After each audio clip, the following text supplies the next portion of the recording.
खबर बीजापुर से, जहां मारे गए 31 नक्सलियों की पहचान की जा रही है। कल मुठभेड़ में ढेर हुए थे 11 महिला समेत कुल 31 नक्सली। AK-47 SLR INSAS rifle 303 rifle बरामद, BGL लॉन्चर और हथियार समेत विस्फोटक सामग्री जब्त की गई है। मुख्यालय लाया गया है दोनों शहीद जवानों का पार्थिव शरीर। घायल जवानों की हालत खतरे से बाहर है, रायपुर में इलाज चल रहा है।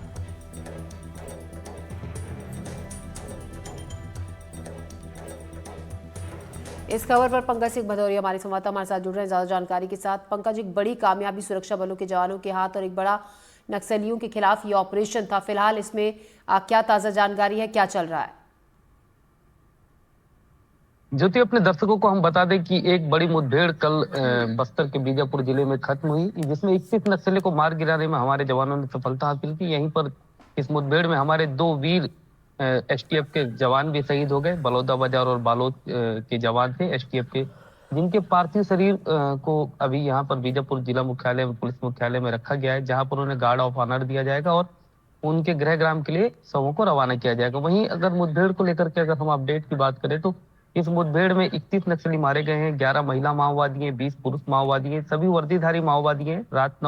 देर रात 9 बजे के आसपास उन्हें डिस्प्ले माओवादियों को रखा गया था और उनकी शिनाख्ती की कार्रवाई भी की जा रही थी, जिसमें कई तरीके के बड़े हथियार बरामद हुए। AK-47 इंसास 303 और BGL के गोले, हथगोले और कई तरीके के विस्फोटक और बहुत सारी जो नक्सलवाद को अंदर में फैलाते हैं इस तरीके के कई किताबें भी बरामद हुई, जिसकी जांच पड़ताल पुलिस द्वारा की जा रही है। और आज दोपहर तक मुझे उम्मीद है कि एक press conference DGP Arun Dev ji लेंगे यहाँ पर आकर के बस्तर में, और उसी समय इस बात का खुलासा होगा कि किस कैडर के वो नक्सली मारे गए हैं। क्योंकि जिस तरीके के हथियार बरामद हुए उससे ये बात साबित होती है कि ये बड़े स्तर के नक्सली थे और कोई बड़ी रणनीति बना रहे थे, जिसे जवानों ने पूरी तरीके से निस्तेनाबूद कर दिया है। जी पंकज, 2 घायल जवान जो इसमें हुए, इस मुठभेड़ में शामिल जो जवान थे घायल हुए, उनकी फिलहाल क्या कंडीशन है? देखिए, पुलिस ने कल शाम के जो प्रेस नोट जारी किया था, उस प्रेस नोट में इस बात का खुलासा किया था कि दो जवान जो घायल हैं, उन घायल जवानों की हालत खतरे से बाहर है और उन्हें हायर ट्रीटमेंट के लिए रायपुर भेजा गया है। हालांकि जवानों को कोई ऐसी इंजर्ड नहीं हुए थे जवान की उनकी हालत खतरे में जाए, वो खतरे के बाहर बताए जा रहे थे। और इसमें 2 ही जवानों का हमारे 2 जवान ही हमारे शहीद हुए और इसके बदले में हमने 21 नक्सलियों को मार गिराया। हम ये भी बताना चाहेंगे अपने दर्शकों को कि जिस इलाके में यह मुठभेड़ हुई, कोई ये आम इलाका नहीं है, ये आम रास्ता नहीं है, यह बेहद सेंसिटिव इलाका है, घना जंगल का इलाका है और ये नक्सलियों की अच्छी पकड़ का इलाका है। इसे वो अपना महफूज ठिकाना मानते थे। बीजापुर का नेशनल पार्क एरिया का इलाका कहा जाता है। और सोचिए कि आप फतेहगढ़ से 30 किलोमीटर दूर, जहां पर महाराष्ट्र का बॉर्डर लगता है, ठीक वहां पर ये मुठभेड़ हुई है और काफी पहाड़ का वो इलाका था।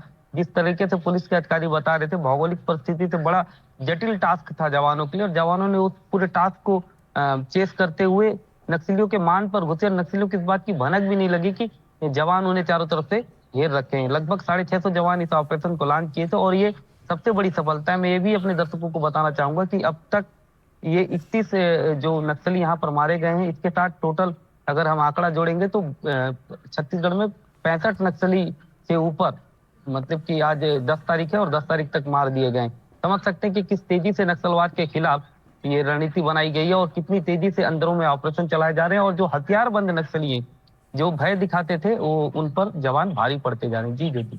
जी बिल्कुल, नक्सलियों के खात्मे की तरह जिस तरीके से सुरक्षा बलों के जवानों के ऑपरेशन चल रहे हैं, उससे एक बड़ी कामयाबी है। इसको लेकर आज प्रेस कॉन्फ्रेंस भी की जाएगी, जैसा कि हमारे सहयोगी पंकज हमें जानकारी दे रहे हैं। शुक्रिया आपका जानकारी के लिए पंकज।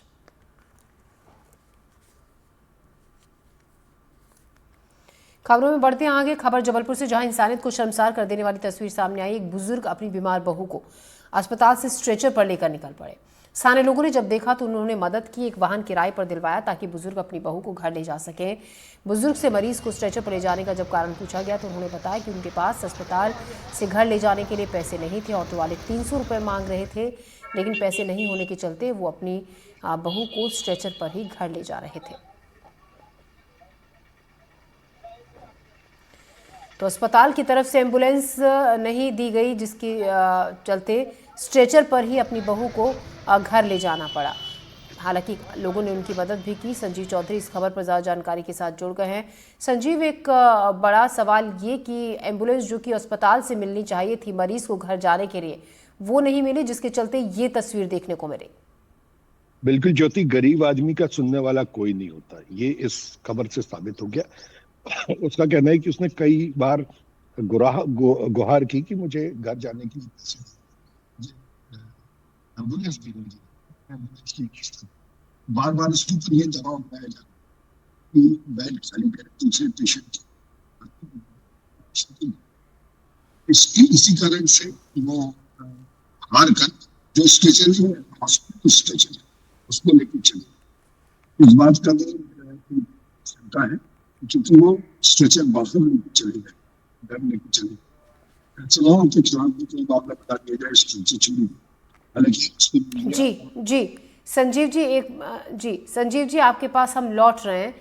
तो स्ट्रेचर पर एक बुजुर्ग अपनी बहू को घर ले गए क्योंकि एम्बुलेंस नहीं मिली थी।